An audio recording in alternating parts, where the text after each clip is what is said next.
My name is Marlene, and I'm 34 years old. It's December 23rd, and I'm standing alone in my childhood home, holding documents worth $8 million that nobody knows about. 2 years ago, my mother passed away, leaving me her technology stocks.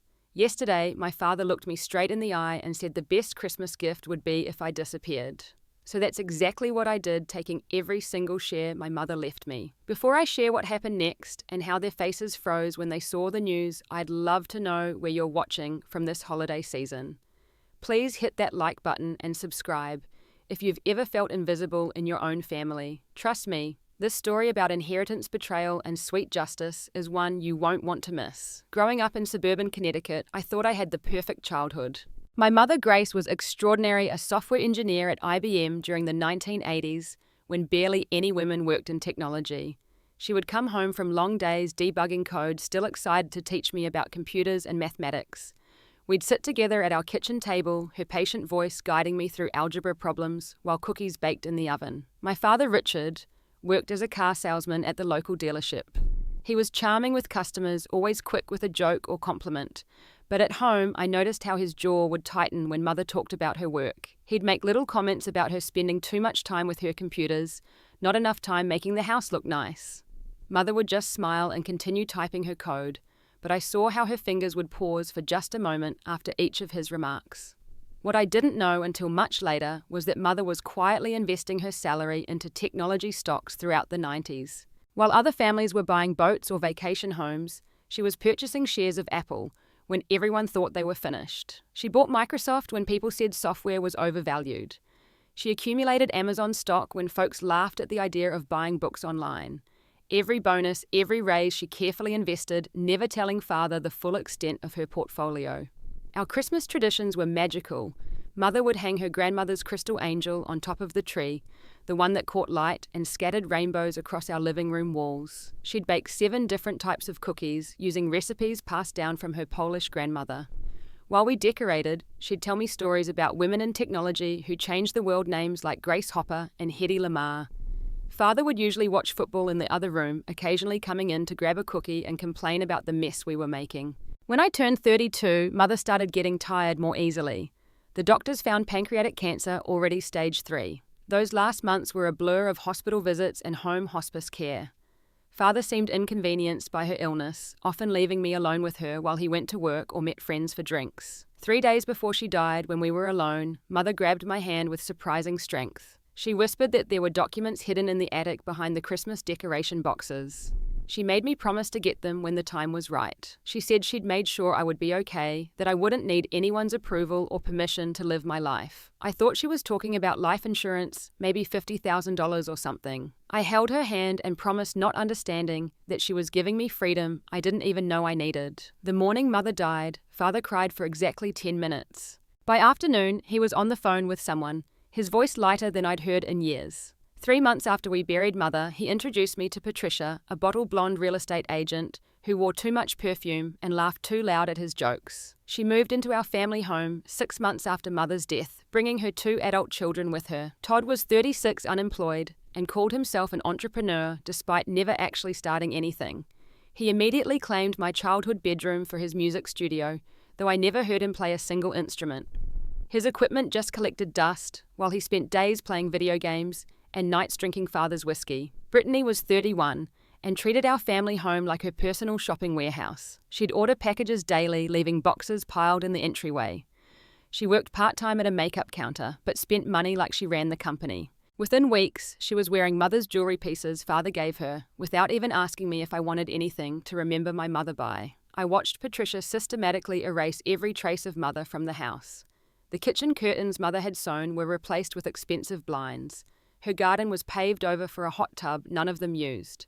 The walls were repainted from the warm yellows Mother loved to cold greys that made the house feel like a hotel. Meanwhile, I was living in a small 1-bedroom apartment downtown, working as a data analyst for an insurance company. I came to the family house only for holidays and birthdays, each visit more painful than the last.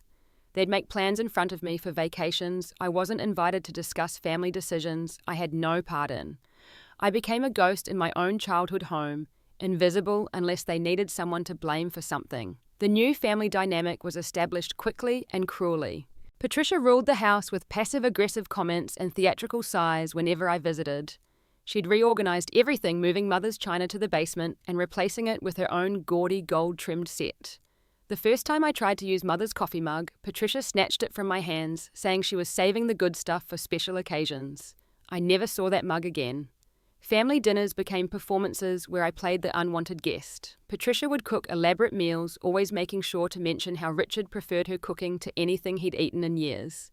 Todd would dominate conversations with his latest sure-thing business idea, each more ridiculous than the last. First it was cryptocurrency trading, then drop shipping, then some kind of vitamin supplement pyramid scheme. Father funded every failure writing checks without question, while Patricia cooed about her son's entrepreneurial spirit. Brittany documented everything for her Instagram staging photos that made our family look like something from a magazine. She'd caption them with quotes about blessed family life and grateful hearts, never including me in a single frame. When I asked why I wasn't in the Christmas card photo, Patricia said they wanted to keep it simple with just the immediate family. Father didn't even look up from his newspaper when she said it. One evening, I arrived early for Sunday dinner and found garbage bags piled in the garage. Inside were Mother's things, her books, her college diplomas, her photo albums. I rescued what I could, loading my car with boxes while crying so hard I could barely see. Among the items was Mother's old computer, the one she'd used to manage her investments. That night, I powered up the computer and guessed her password on the third try, my birthday combined with her mother's name. What I found took my breath away. Spreadsheet after spreadsheet of stock transactions dating back to 1991. Every purchase meticulously recorded, every dividend reinvested. The portfolio had grown from her initial $10,000 investment to something extraordinary. I spent weeks researching current values, cross-referencing stock splits and acquisitions. The number I calculated seemed impossible, $8 million. $8 million in technology stocks, all in accounts under her maiden name, all legally transferred to me upon her death, according to documents I found in her files. The knowledge sat heavy in my chest, a secret that felt too large to contain. But I kept quiet, even as the cruelty escalated. Patricia started suggesting I should consider dating anyone, to get my own life started. She'd leave dating app articles on my car windshield when I visited. She'd mention her friend's divorced son, who wasn't picky about women's looks. Every comment was a small cut designed to make me feel worthless and unwanted. Todd began treating me like household staff when I visited. He'd hand me his dirty dishes without looking at me, expecting me to wash them. He'd track mud through the house and tell me to clean it up since I wasn't doing anything anyway. When I protested, Father would say I was being too sensitive, that Todd was just comfortable treating me like a sister. Brittany was perhaps the cruelest in her casual dismissiveness. She'd borrow things that belonged to Mother designer scarves and vintage handbags, never returning them. When I asked about Mother's pearl necklace, she laughed and said pearls were for old ladies anyway. I later saw her wearing them in a Miami Beach vacation photo on social media, the pearls Mother wore to every anniversary dinner reduced to a beach accessory. The house itself became unrecognizable. Patricia hired contractors to renovate the kitchen, tearing out the breakfast nook, where Mother and I had spent countless mornings. She converted Mother's home office into a spa bathroom for the master bedroom, complete with a television in the mirror. Every change felt like another erasure, another step in pretending grace never existed. Father seemed younger, lighter, happier than he'd been in years. He laughed at Patricia's jokes, bought her expensive gifts, took her on cruises to the Caribbean. He'd developed a new history of his marriage, telling people Mother had been difficult, demanding, never satisfied. He'd paint himself as a long-suffering husband, finally free to enjoy life. The only time he acknowledged my presence was to compare me unfavorably to Patricia's children. Todd was ambitious, not like some people who settled for ordinary jobs.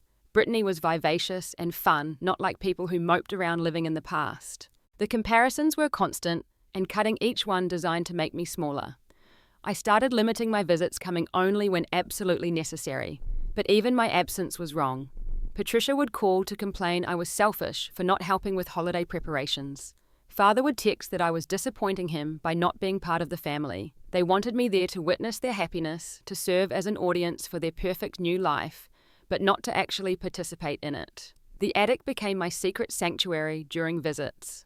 While they watched movies or planned vacations, I'd climb the stairs and sit among the Christmas decorations, reading Mother's letters and documents.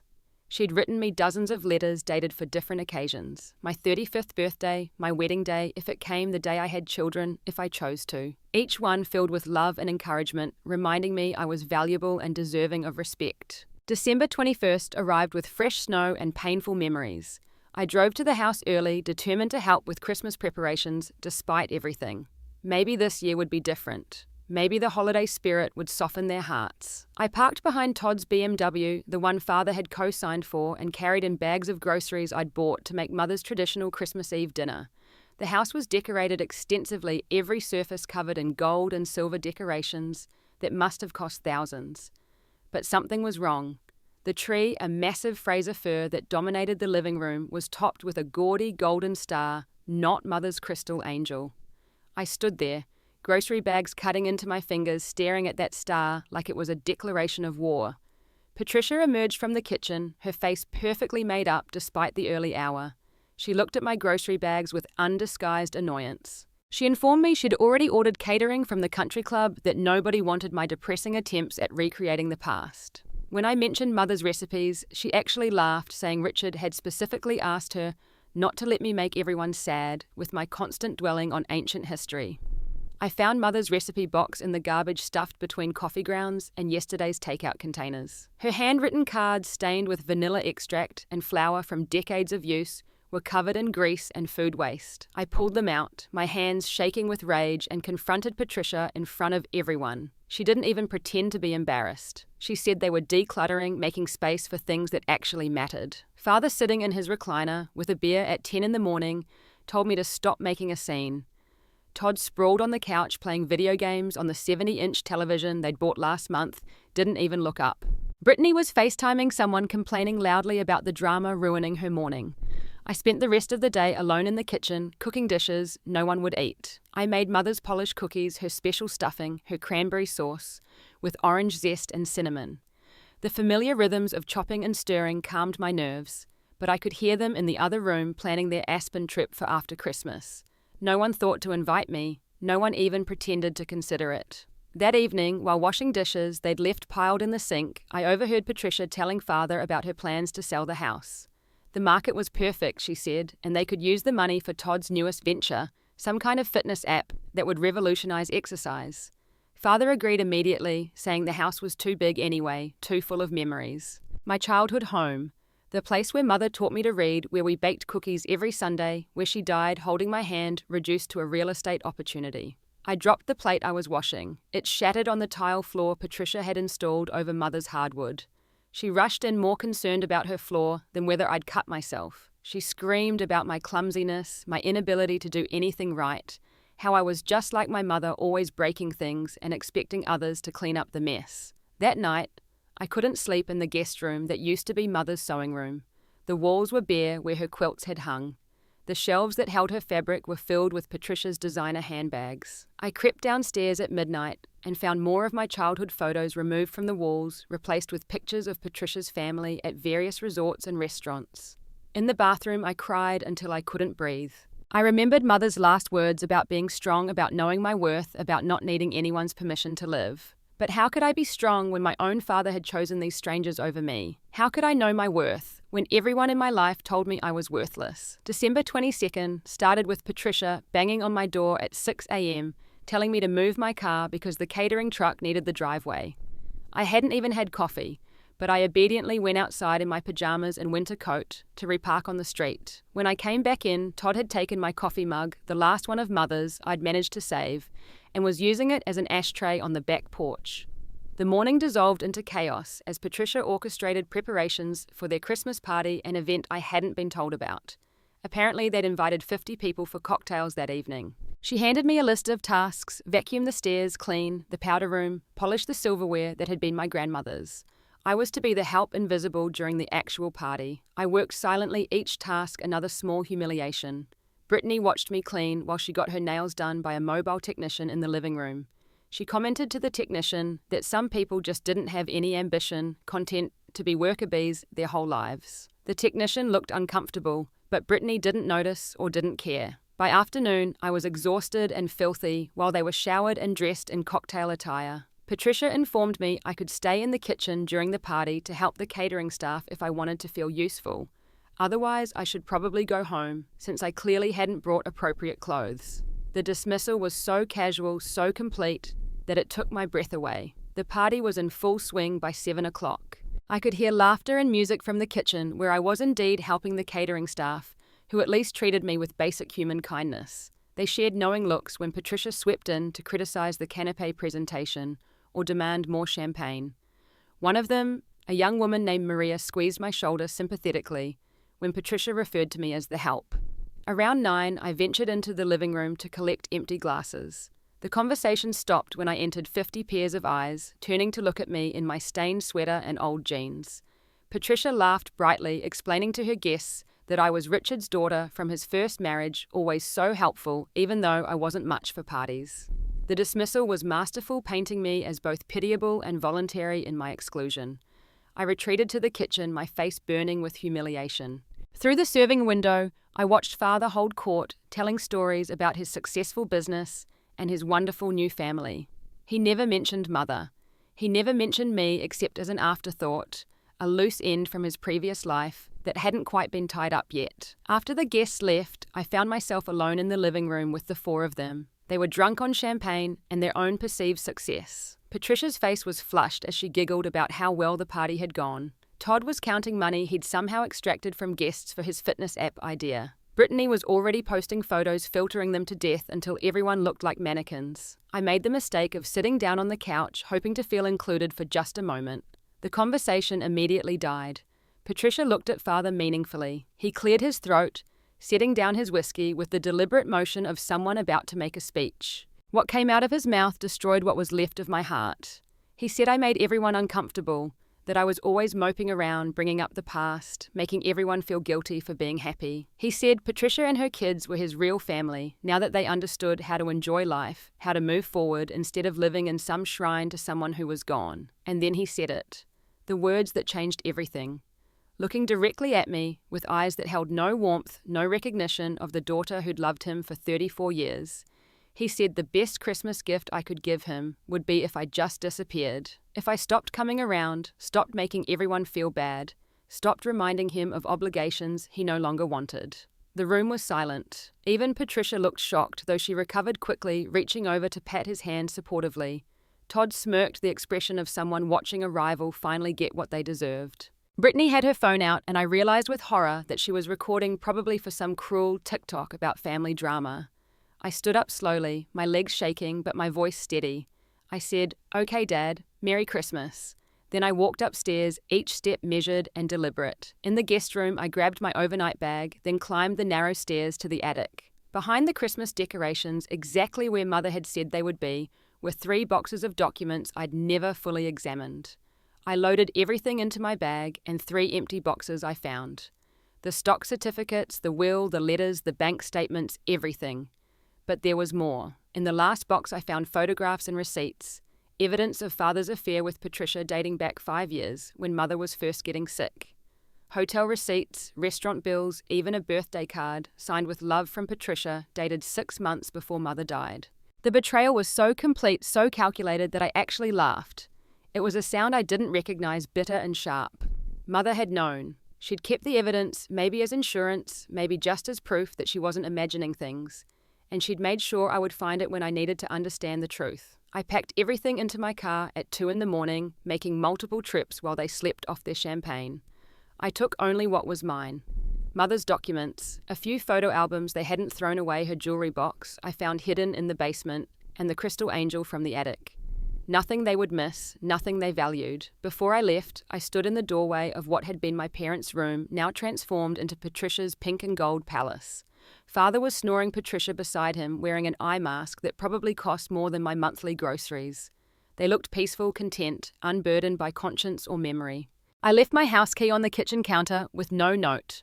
What was there to say they'd asked me to disappear, and I was simply granting their wish? The roads were empty. As I drove away, snow beginning to fall again, erasing my tire tracks, as if I'd never been there at all. December 23rd dawned bright and cold in my apartment. I called my supervisor at 6 a.m, requesting an emergency meeting.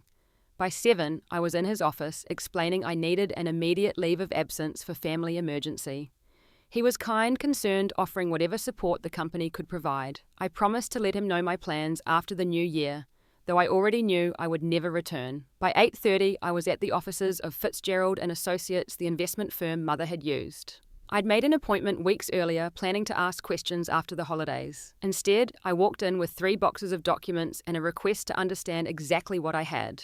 The financial advisor, an older woman named Dorothy, who remembered Mother spent 3 hours going through everything with me.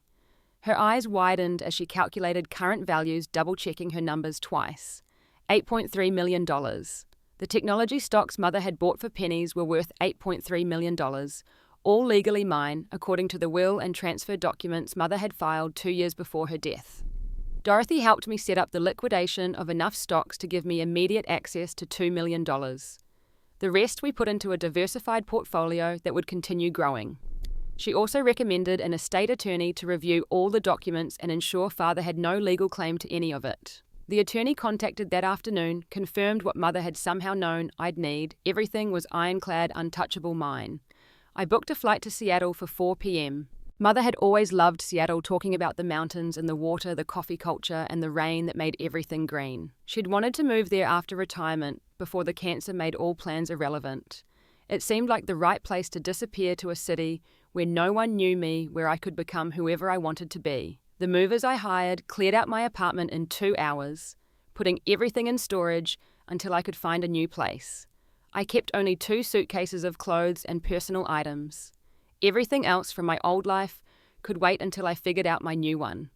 My phone buzzed constantly with texts from work friends asking if I was okay.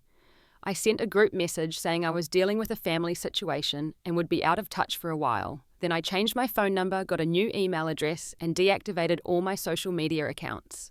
Marlene, the data analyst, the invisible daughter, the family doormat ceased to exist. On the way to the airport, I drove past the house one more time. Through the window, I could see them having lunch, laughing at something on Todd's phone. They hadn't even noticed I was gone. My absence meant so little that they hadn't tried to contact me once. The rejection should have hurt, but instead it freed me. I didn't matter to them, which meant I didn't owe them anything. The flight to Seattle felt like traveling between lives. Below me, the country spread out in winter whites and greys, millions of people living their lives, most of them hopefully with families who actually loved them. I ordered champagne with my first-class ticket, toasting Mother's memory and her incredible foresight. Landing in Seattle at 8 p.m. Pacific time, I felt something shift in my chest.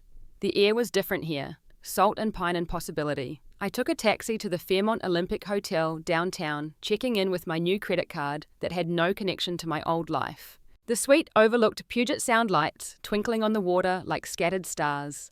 That first night, I sat in the hotel's bar nursing a glass of wine while watching strangers celebrate their Christmas Eve eves. A couple at the next table was planning their wedding. A family with grown children was laughing over shared memories. Normal people living normal lives with normal families who didn't ask them to disappear. I thought about what Father and Patricia and Todd and Brittany were doing right then. Probably finishing dinner, maybe watching a Christmas movie. Definitely not wondering where I was. The thought should have been depressing, but surrounded by strangers who smiled at me just for existing in the same space, I felt lighter than I had in years. Christmas Eve morning, I woke up to Seattle rain pattering against the windows. I put on my warmest clothes and walked to Pike Place Market, watching fishmongers throw salmon while tourists squealed with delight. I bought a cup of coffee from the original Starbucks, standing in line with people from around the world who just wanted to say they'd been there. An older man in line behind me complimented my smile, saying I looked like someone who'd just gotten good news. I told him I had, that I'd finally figured out what I wanted for Christmas. He wished me well, a simple kindness from a stranger that meant more than any words my family had said to me in years. I spent the afternoon apartment hunting with a realtor who specialized in luxury properties. We looked at 6 places, each one more beautiful than the last. I chose a furnished 2-bedroom in Queen Anne with a view of the Space Needle and Mount Rainier on clear days. The lease started January 1st, but the owner agreed to let me move in early given the circumstances. Christmas Day, instead of pretending to be grateful for thoughtless gifts and tolerating cruel comments, I sat in my new apartment watching the sunrise. I'd bought myself a small tree from a corner lot, decorating it with lights and Mother's crystal angel. It looked perfect, catching the morning light, casting those familiar rainbows I remembered from childhood. The revelation of my disappearance came in waves. Father tried calling my old number on Christmas morning, probably to complain that I hadn't shown up to cook breakfast. The automated message informing him the number was no longer in service must have been his first clue that something was different. According to my cousin Jennifer, who reached out months later with the full story, the panic started slowly. Patricia complained about having to actually cook Christmas dinner. Todd had to help with dishes since there was no one else to do it. Brittany's Instagram stories showed a distinctly less photogenic meal than previous years, her filters unable to hide the burnt edges on the turkey Patricia had attempted. December 27th, they received a letter from my attorney. It outlined Mother's estate, the stock she'd left me, and made clear that any attempt to contact me directly would be considered harassment. The letter also mentioned that I had evidence of Father's affair predating Mother's illness, though I had no intention of using it unless forced to protect myself. Jennifer said Father called every relative he could think of, demanding to know where I was, but I hadn't told anyone, and my complete disappearance from social media meant there were no clues to follow. He tried calling my work only to be told I'd taken an indefinite leave of absence, with no forwarding information provided. Patricia's reaction was apparently volcanic. She'd assumed there would be inheritance from Mother, probably hidden in bank accounts or life insurance they could claim. Learning about the $8 million I'd quietly possessed while they treated me like garbage sent her into a rage that lasted days. She broke several pieces of the china she'd been so proud of, according to the neighbours who heard the screaming. Todd researched the stock values, obsessively creating spreadsheets of what that money could have bought, how it could have funded his dozen failed business ventures. He posted bitter rants on social media about family betrayal and hidden assets, not realizing he was telling the world exactly why I'd left. Brittany's reaction was perhaps the most telling. She posted a series of TikToks about toxic family members who hide their wealth while pretending to be victims. The comments were brutal, with viewers pointing out that maybe I'd hidden the money because I knew they'd treat me even worse if they knew. She deleted the videos after a few days, but screenshots circulated in our extended family. In January, a small article appeared in the Seattle Times about a significant donation to establish the Grace Sullivan Memorial Fund for Women in Technology. The donation amount wasn't specified, but it mentioned it was one of the largest individual contributions the University of Washington had received for their computer science program.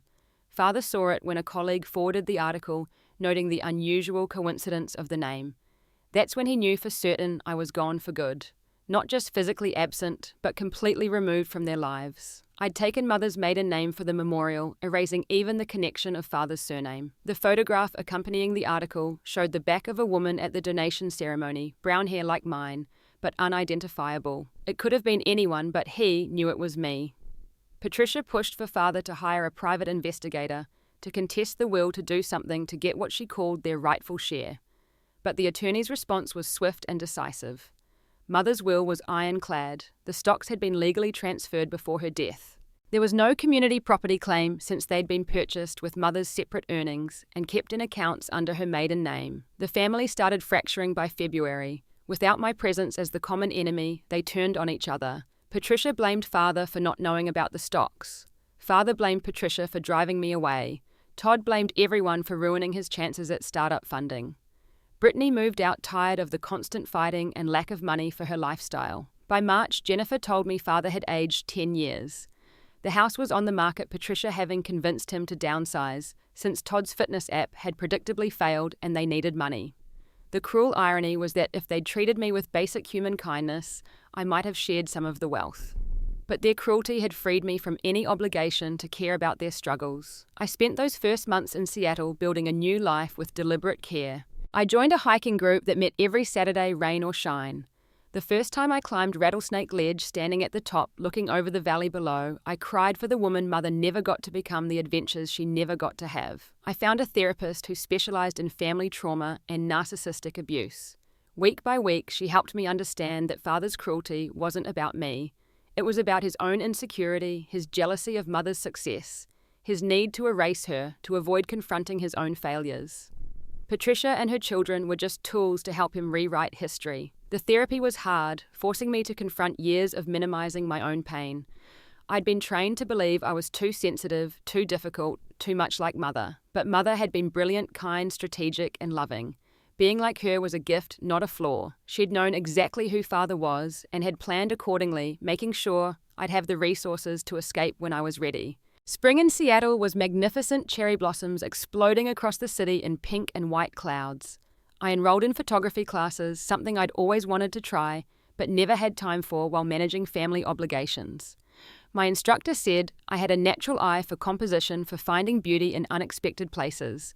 I made friends slowly but genuinely. There was Anna from hiking group, a retired teacher, who'd lost her husband 5 years ago and decided to live every day as an adventure. Marcus from photography class, a former Microsoft engineer who'd taken early retirement to pursue art. Kelly from the coffee shop I frequented, who remembered my order and always asked about my latest photos. These people knew me as Marlene Sullivan, a woman starting over after a family loss. They didn't need the details to offer friendship and support. They invited me to dinner parties and art shows, included me in their lives, without questioning my past or demanding explanations for my solitude. In June, I received a letter forwarded through my attorney. It was from Patricia begging for financial help. Todd had gotten into legal trouble with his latest scheme. The house had sold for less than expected. Father's health was declining and medical bills were mounting. She promised they'd learnt their lesson, that families should stick together, that surely Mother would have wanted me to help. I read the letter 3 times, waiting to feel something. Anger, satisfaction, pity, anything. But there was only emptiness where they used to live in my heart. I didn't respond, not out of cruelty, but because there was simply nothing to say. They'd asked me to disappear and disappeared. People don't write checks to those who erased them. 1 year after my disappearance, I stood before an auditorium of young women interested in technology careers. The Grace Sullivan Memorial Fund had grown beyond my initial donation, attracting corporate sponsors and other donors inspired by the story of a woman who'd invested in the future while fighting for respect in a male-dominated field. I didn't tell them about Father or Patricia or the cruelty that had driven me away. Instead, I talked about Mother's vision, her belief that technology would change the world and women needed to be part of that change. I talked about inheritance being more than money, how she'd given me the tools to build my own life long before she left me the funds to do it. After the speech, a young woman approached me, tears in her eyes. She said her family had told her computer science was a waste of time, for a girl that she should study something more appropriate. She'd almost quit until she heard about the Memorial Fund. Now she was graduating with honours and had 3 job offers. Mother would have been so proud. The therapy had helped me understand that I'd inherited more than stocks from Mother. I'd inherited her resilience, her strategic thinking, her ability to plan for contingencies. She'd known Father would likely remarry quickly, that I'd be pushed aside. So she'd created a safety net, not just financial, but emotional, with her letters and reminders of my worth. I'd also inherited her capacity for joy, something I'd forgotten existed while drowning in family dysfunction. Seattle brought it back slowly.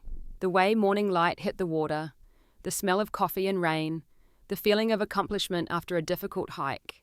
Small pleasures that accumulated into something resembling happiness. By the second Christmas, I hosted dinner for my chosen family. Anna brought her famous lasagna, Marcus contributed wine from his collection, Kelly made dessert from her grandmother's recipe. We laughed until our sides hurt, told stories that celebrated rather than diminished each other, created the kind of warmth I'd only experienced with Mother. I'd hung Mother's crystal angel on my tree, and when Marcus asked about it, I told him the truth. About Mother, about the inheritance, about the family who'd wished me gone. My friends listened without judgment, then Anna raised her glass in a toast to mothers who protect their daughters even from beyond, and to daughters brave enough to accept that protection. The financial freedom Mother provided allowed me to work part-time as a consultant, choosing only projects that interested me. I travelled to places Mother had dreamed of visiting: Prague, Tokyo, New Zealand. In each city, I carried some of her ashes, scattering them in beautiful places she never got to see.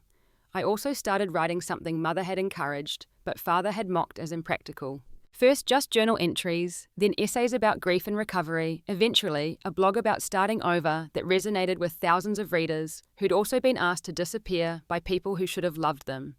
The blog led to speaking engagements, to a book deal, to a life I'd never imagined when I was washing dishes in a kitchen where I wasn't welcome. The irony wasn't lost on me. By disappearing from their lives, I'd finally appeared in my own.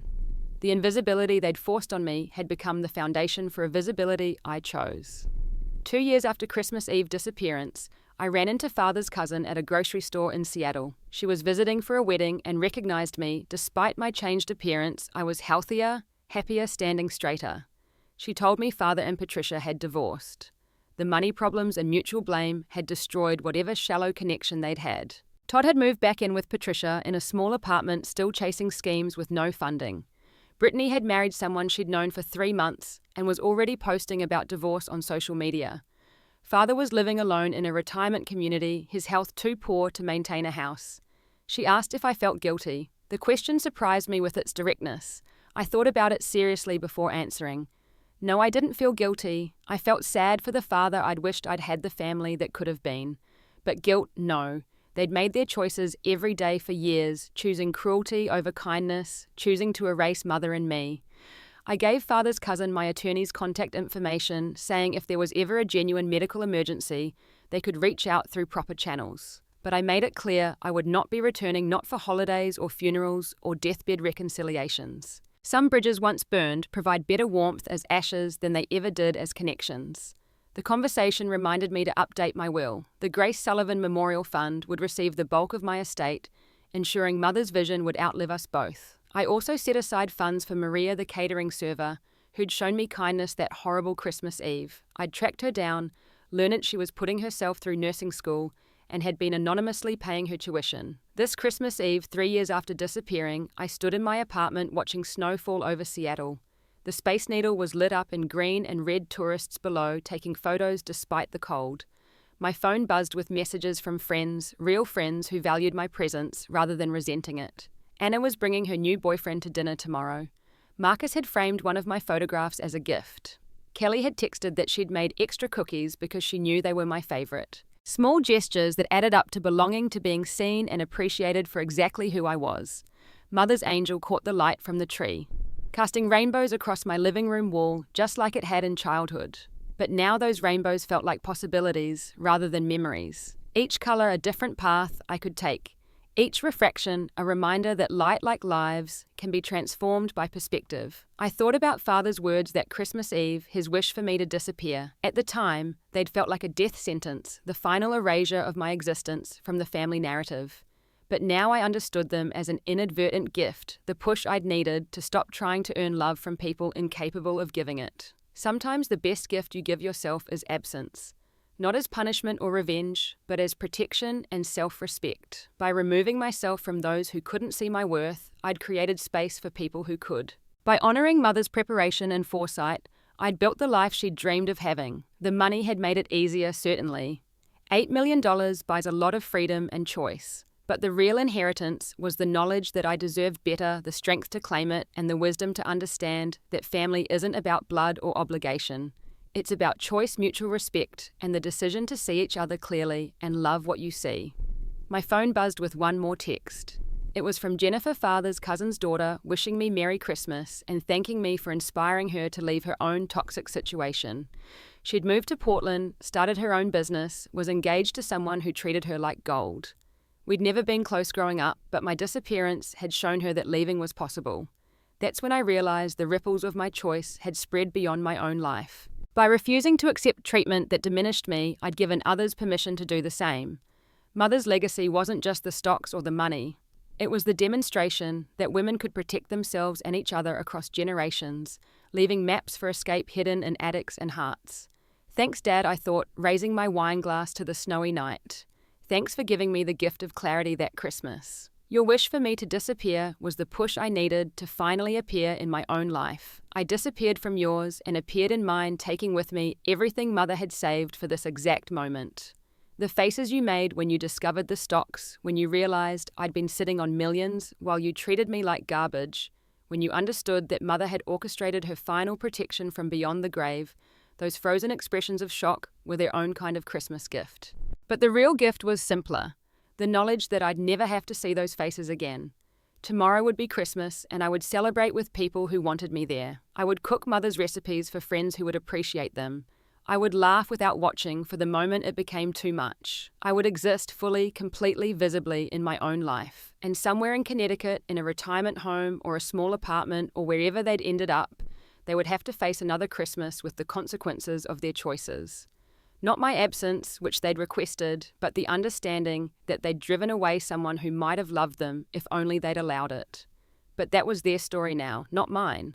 Mine was here in Seattle with snow falling and friends texting and a future spreading out like the view from my window, vast and bright and completely my own. I disappeared from their narrative and become the author of my own. And that, more than $8 million, more than revenge or vindication, was Mother's true gift, the chance to write my own ending. I walked to my window, Mother's angel in my hand, and watched the city lights twinkle through the falling snow. Each light represented a life, a story, a family gathered or scattered. Some of those lights were people like me who'd been asked to disappear and had found the courage to grant that wish. We were out here, the disappeared, living our lives without apology or explanation. Looking at Mother's angel one more time before placing it back on the tree, I whispered thank you. For the stocks, yes, but more for showing me I was worth saving. For teaching me that love isn't supposed to hurt, that family isn't supposed to diminish you, that sometimes the greatest act of love is preparing someone to leave. So what do you think happened next? Did karma finally catch up with them in ways they never expected? Have you ever had to disappear from toxic family members who couldn't see your worth? I'd love to hear your stories in the comments below. If this story resonated with you, please hit that like button and subscribe for more stories about finding strength in the most painful moments. Share this with someone who might need to hear that it's okay to choose yourself to disappear from those who wish you gone and to appear fully in your own life. Thank you for listening to my story this Christmas season. Remember, sometimes the best gift you can give yourself is the freedom to leave, and the best gift others can unknowingly give you is the clarity to see that you deserve so much better. May your holidays be filled with people who celebrate your presence, not those who wish for your absence. Until next time, this is Marlene, no longer disappeared, wishing you the courage to appear fully in your own life. Merry Christmas, and may you always choose the people who choose you.